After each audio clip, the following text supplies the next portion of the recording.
तरफ चलते हैं। ये हमार गीत शुरू हो गई, इशारा हो गया कैसे?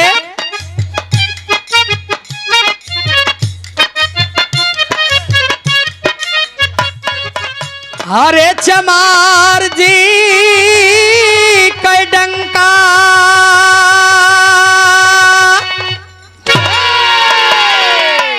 हो, चमार जी कै डंका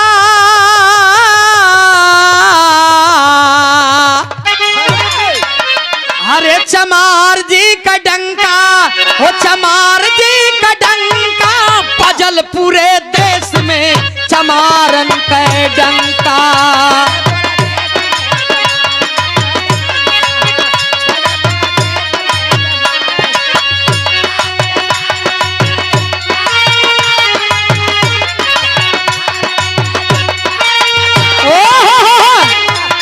बजल पूरे देश में चमार जी का डंका।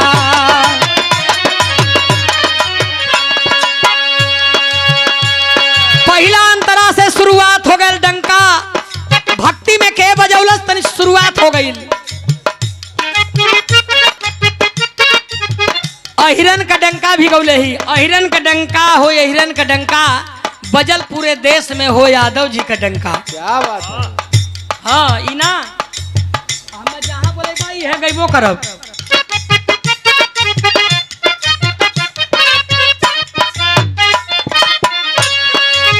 भक्ति में डंका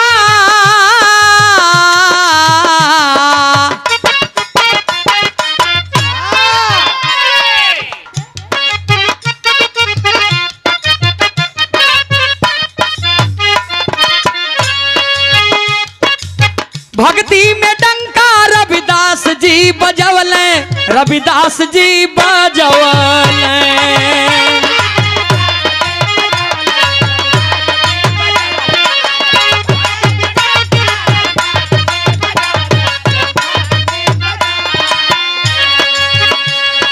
ब्राह्मणन के मुहवा पे करिखा लगवले, ओ करिखा लगवले।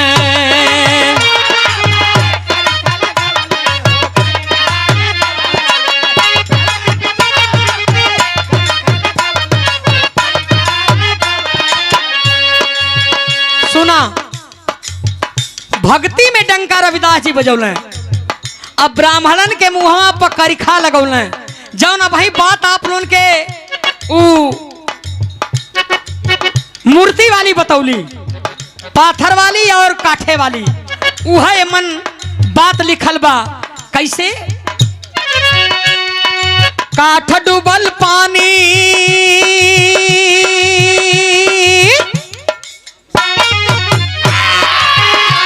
हर काठ डूबल पानी, पाथर ऊपर फैल शंका बजल पूरे देश में चमारन का डंका।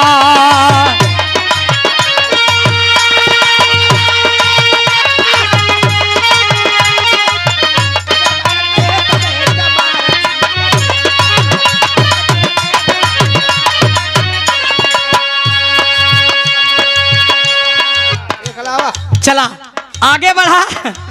अब देखा पहला डंका हो गल रविदास जी के, फिर दूसर का डंका बजे जात हो।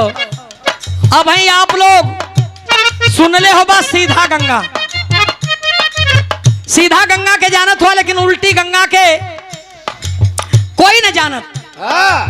यही बनारस पन्नापुर में उल्टी गंगा है। वो केकर है?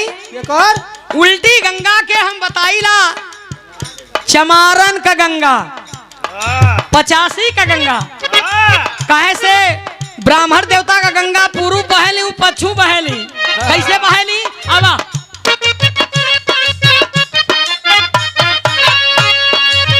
रविदास उल्टी गंगा काशी में बहवले हो,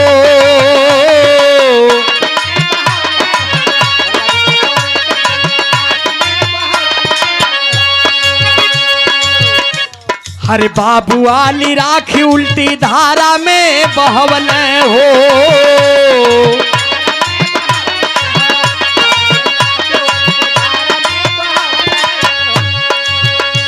हरे काशी में प्रमाण बाटे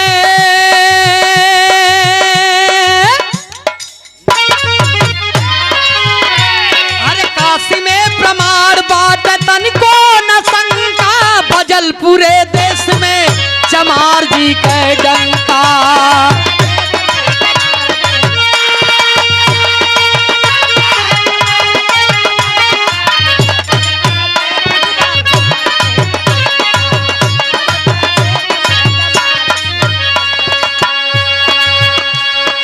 तनी से एके जान ला ई मिशन है, तनी से बड़ा कठिन होला, एके बतियावे के होला, फोर फोर के बतावे के होला। उल्टी गंगा बनारस में कैसे बहली?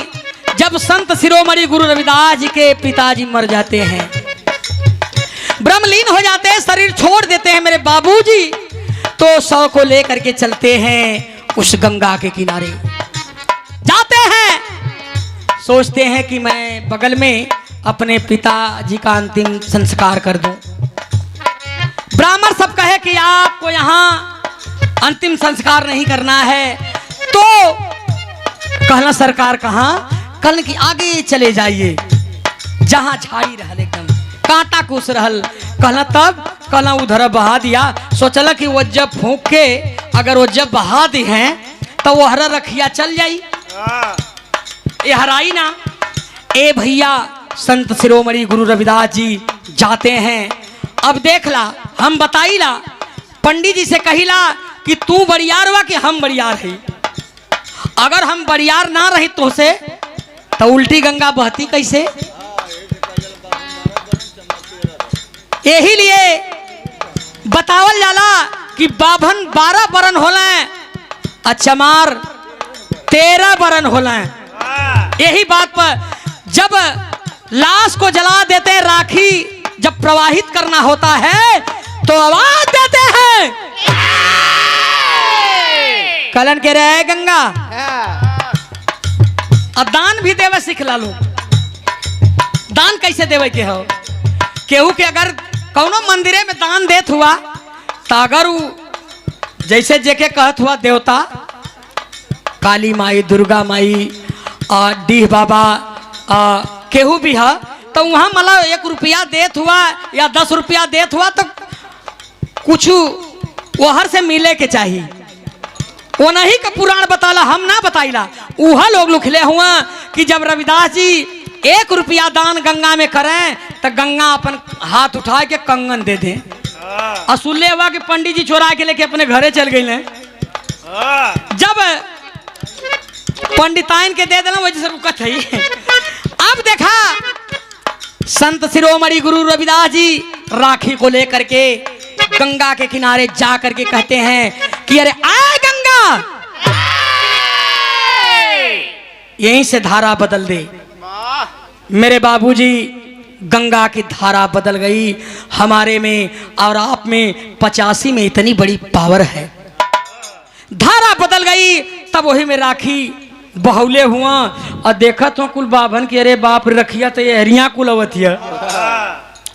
तो बनारस में ये प्रमाण बा, जाए के पन्नापुर में आप देख सकेला, ये कौनो गप्पा ना है। अब तिसरका डंका, तिसरका डंका कैसे है?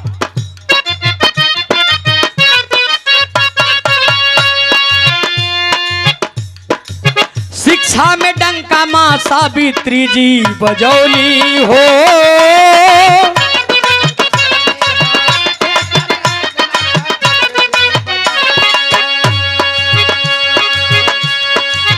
अधिकार देवे बदे बड़ा कष्ट सहली।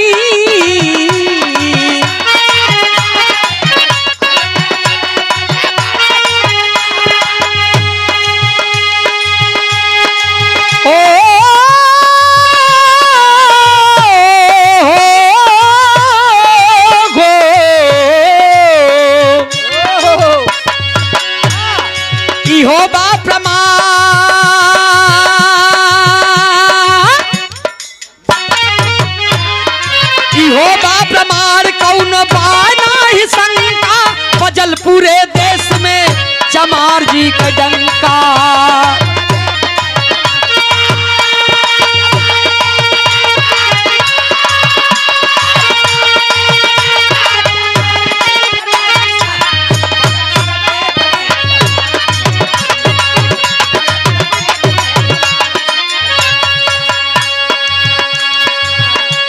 हम प्रतिभा की देवी माँ सावित्रीबाई फूले को धन्यवाद करते हैं। ई जौन कख गग पढ़े लगला आप लोग, माँ सावित्रीबाई की देन है। और उन्हें स्कूल खोलने के लिए पहला स्कूल अपनी जमीन दिया किसी ने, ओ फातिमा शेख थी। अरे बेटी बेटा हमारे तोहरे औरत के हमरे हमहू के इतने ना, ब्राह्मण लोगन के भी मेहरारू के पढ़ने का अधिकार बाबा साहब ने दिया। और मां सावित्रीबाई ने हम 85 को कैसे अधिकार दिया? 2 साड़ी पहनती थी, एक साड़ी झोला में, एक साड़ी ले करके हमारे बस्तियों में जाती थी। जा करके बस्ती में पढ़ाने का काम करती थी, क्योंकि जौन सड़िया निमन पहिर के जाए वो सड़िया पर 15 वाले हिलई गोबर फेंकें कि यह जात है पढ़ाओ बदे। ए पंचो आज हमन इतना विद्वान हो गए, माइक में बोलत है, आज हमन में प्रधान होत हुआ आ इतना बड़ा बड़ा अधिकारी होत हुआ, बीडीसी होत हुआ, तो आज माँ सावित्रीबाई की देन है। माँ सावित्रीबाई ने पढ़ाने का काम किया और पहला स्कूल खोलने के लिए जमीन फातिमा शेख ने दिए। जात का मुसलमान रही।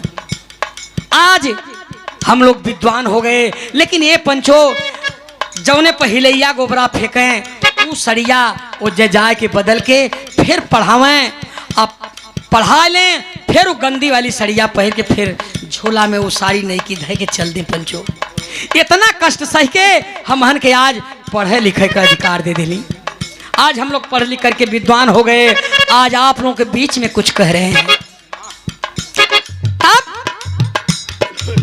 कहना बा एक मुखड़ा बा।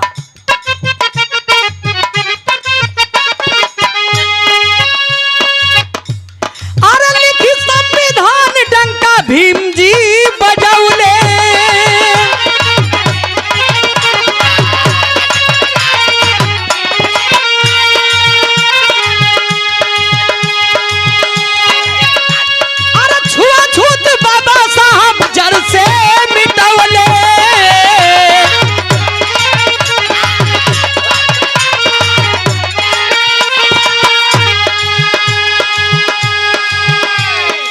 अरे चमारन के वो कवि जी, अरे चमारन के कौनो न बायाज शंका, बजल पूरे देश में चमार जी के डंका।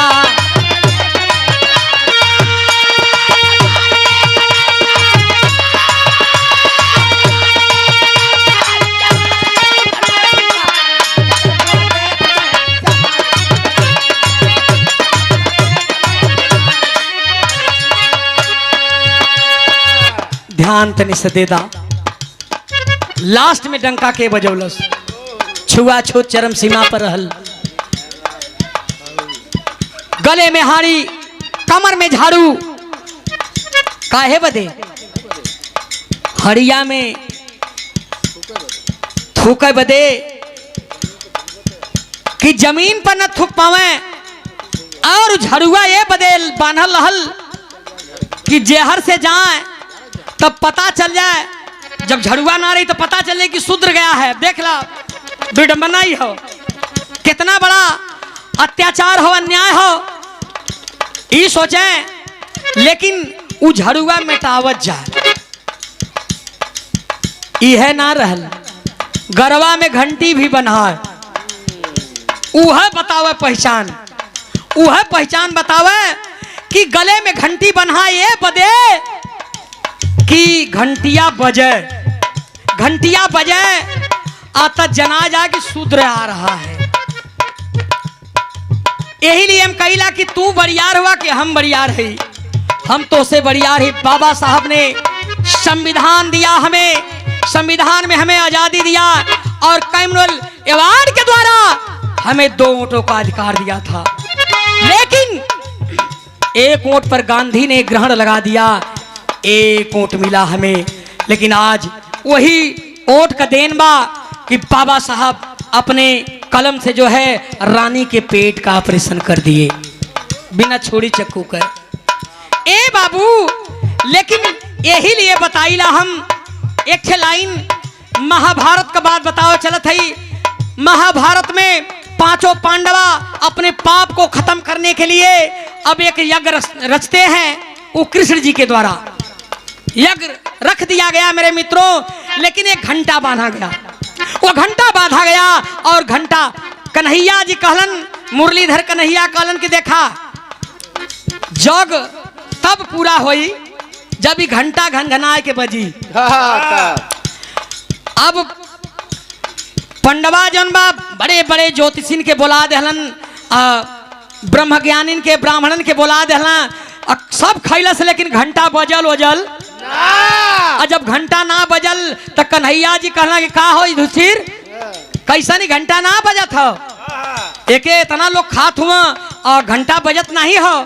कहला कि अरे सरकार अब हम ना बता पाए। कहला कि सबके न्योता देहले न हुआ। कहला कि हाँ सबके दिले। कहला कि ना ना ना एक आदमी के छोड़ दिले हुआ।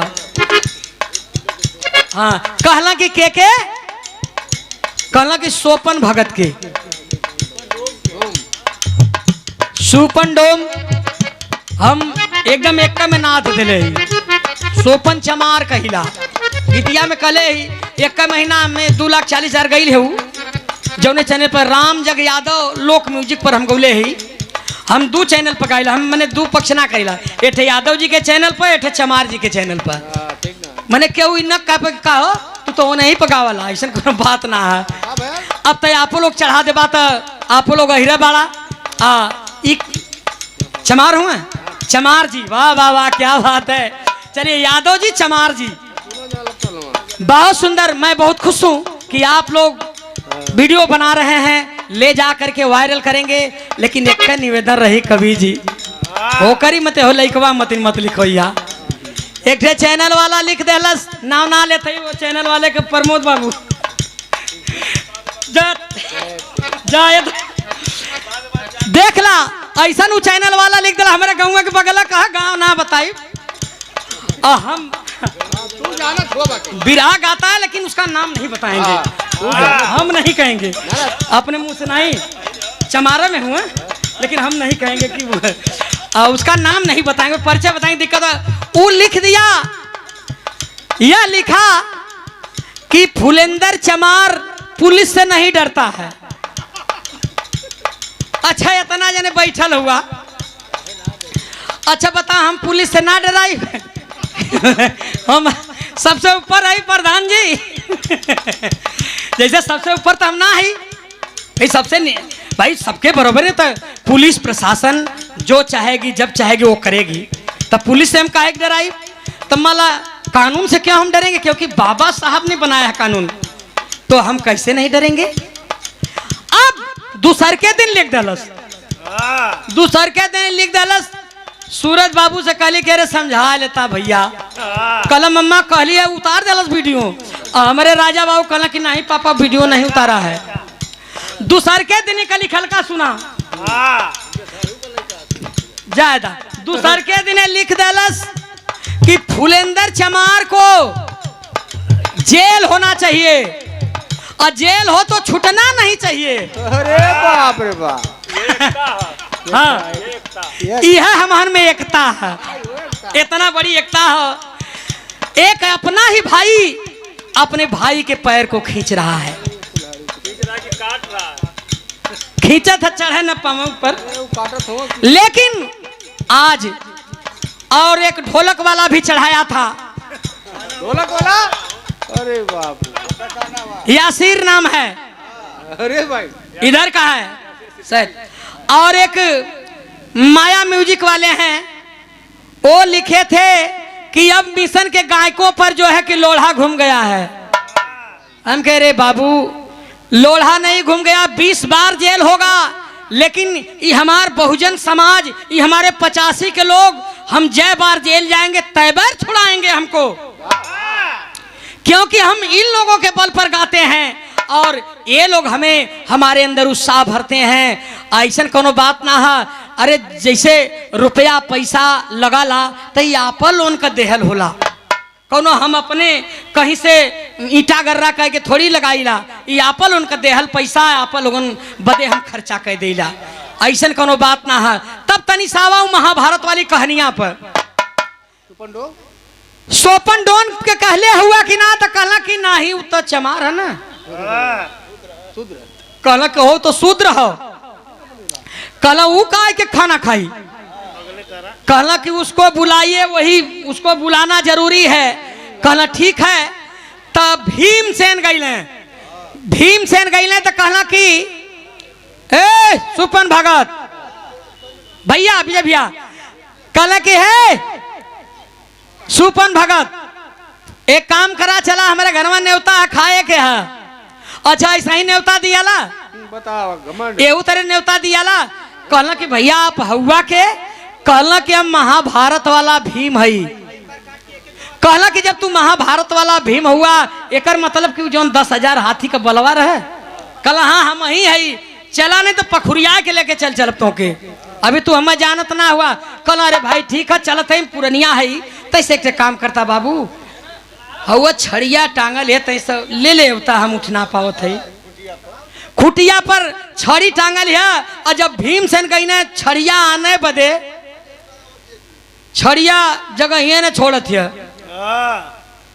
हो हिल ना पावत हो, जैसे छड़ी जगह ना छोड़त है। वही परेशान हुआ। कहला कि अरे महाराज ये तो छड़िया हमके छोड़ती ना है। कहला अरे बाबू मजाक कहे करतवा, छड़िया तई जगहिया ने छोड़त है, जगहिया के बतिया छोड़ा, हमहू के ना छोड़त है। अच्छा उतने में हम संतुष्ट कह देते ही। ता जब छड़िया उतरल ना तो कहला कि भैया तू तो ठीक है हम उतार लेते, जाए के उतार लेना, इधर जाए के उतार लेना सुपन भगत। तो कहला एक काम करा बेटा, एक और काम कर दा हल्का सा, कल तैसे मलवा उतार दा। और जब माला उतारे गई ले, अब माला भी ना उतर 10,000 हाथी के जौन बल रहे खत्म हो गया। तो के बरियार है, चमार जी बरियार हुआ, 85 बरियार है कि 15 वाले बरियार हुआ। कैसे पंडित जी बरियार भइले, शमशान घाट पर जाले तो घरे से ताकि ले न जाने, मंदिर में बोलेबा प्राण प्रतिष्ठा करे बदे के संकल्प छोड़ा के जौन बा और तुरंत जौन बा पैसा जेबा में धैली है, प्राण प्रतिष्ठा करल घरे में उनके मरण पड़ गल तो ओके जिया ही नहीं पई है। हमान के चूतिया बना के कुल धन लेके चल जात हुआ। तो यही लिए आप लोग हम सजग करत है। अब पंडित जी के बुलावल छोड़ दा, बढ़िया से आपन काम अपने से करा, सभे बुद्ध पाठ जौन बा करावा घरे में और खुशी एकदम। अब देखा तुरंत जौन बा जब वहां से अपने से माला उतार के सुपन भगत आए हैं, खाना परोस गल। और खाना जब परोस गल तो दाल कहे कि हमके खा, अब भात कहे कि हमके खा, और सब्जी कहे हमके खा, रोटी कहे हमके खा, पूरी कहे हमके खा। 16 प्रकार का भोजन है पंचो। अभी का कहले कि तुरंत उठा के सोपन भगत तो थरियावे में कुल में इकट्ठा सौन देना। और जब सौन देना तले घंटवा घनघना के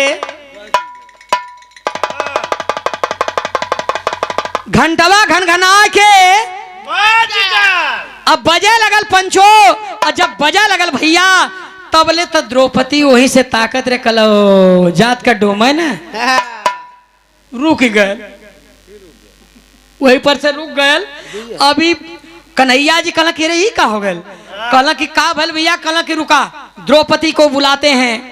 कहला कि बोलो तुम कुछ कहियो, कहला कि ना, कहला कही हो। कलश के हम यह कहलिए कि जात का डोमन है, जात का सुधरन है, जात के चमारन है, एक एक कौन ज्ञान बा खैले का इतना बढ़िया सोने के थाली में सजा के सोने के कटोरिया में देली है और जन के में सौन देहलस। ए बाबू तुरंत कहते हैं चलो माफी मांगो। और आकर के द्रौपदी जो है क्षण पर गिरती है सोपन भगत के तब जो है जब हाथ उठाते हैं खाने लगते हैं घंटा घंटा घनघनाई के बजे लगल, तब जाके जग पूरा हो गया पंचो। अब यही से जौन बा अब कहानी हमार खत्म हो चलत बा, कहना बा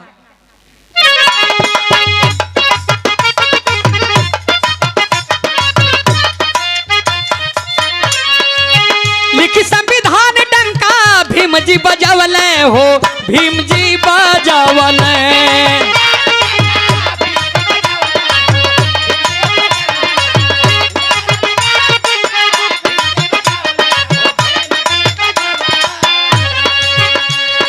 छुआछूत बाबा साहब जड़ से मिटवले हो, जड़ से मिटवले।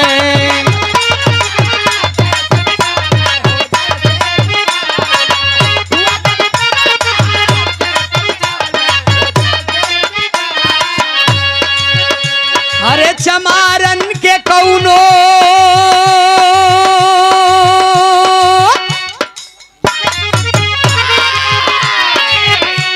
अरे चमारन के कौनो न बायाज शंका, बजल पूरे देश में चमार जी का डंका।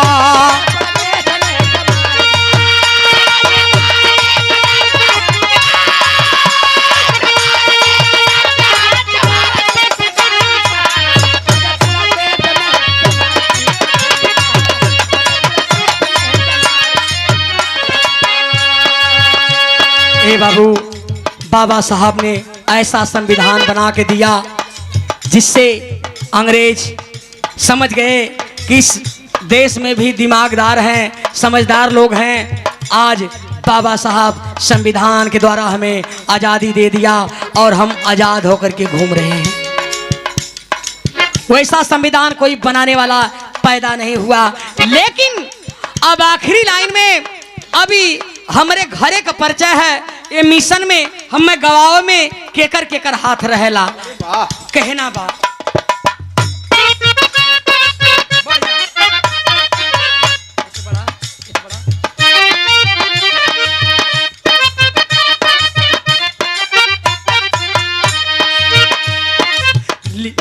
लिख राजा बाबू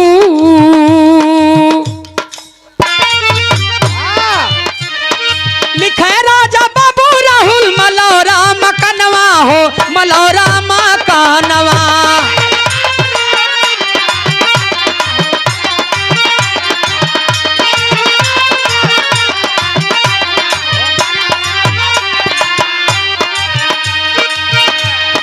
पूजे मुन्ना चंचल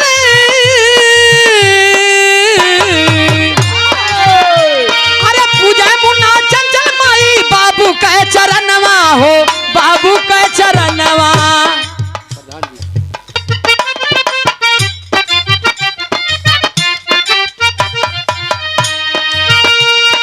लिखे राजा बाबू राहुल मलौरा मकनवा हो, मलौरा मकनवा।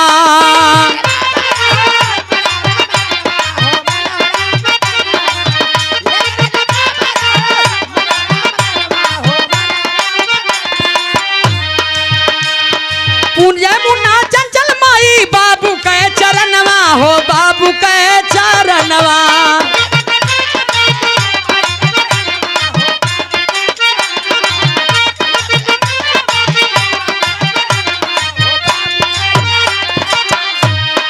द्वारिका पहलवान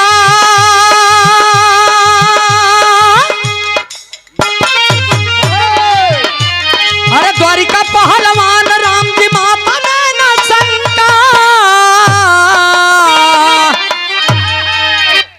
हरे बजल पूरे देश में चा